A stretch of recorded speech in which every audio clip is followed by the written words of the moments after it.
नमस्कार, आप देख रहे हैं टीपीवी न्यूज और मैं हूं आपके साथ आयुषी महर्षि।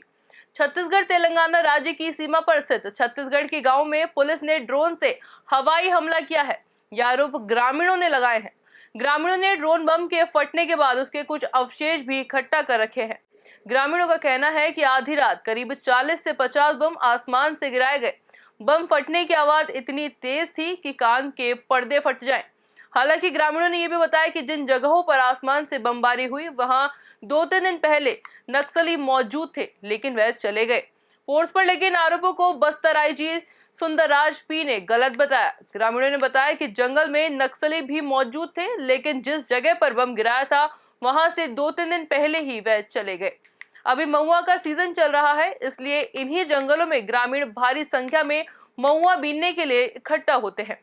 यदि दिन के समय हमला होता तो कई ग्रामीणों और मवेशियों को नुकसान हो जाता।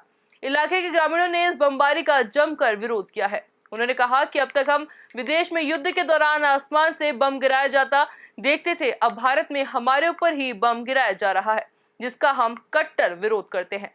इस मामले में बस्तर के आईजी सुंदरराज पी ने कहा कि माओवादी फोर्स को बदनाम कर रहे हैं। फोर्स ने किसी भी तरह की कोई बमबारी गांव में की ही नहीं। ये सारे आरोप बेबुनियाद है। उन्होंने कहा कि पिछले कुछ सालों से अंदरूनी इलाके की जनता भी माओवादियों को किसी तरह से कोई समर्थन नहीं दे रही, इसलिए नक्सली बौखलाए हुए हैं और किसी न किसी तरह फोर्स को बदनाम करने की कोशिश में लगे हुए हैं। तो चलिए, फिलहाल के लिए सिर्फ इतना ही। इसी तरह के लेटेस्ट अपडेट के लिए देखते रहिए टीपीवी न्यूज। नमस्कार।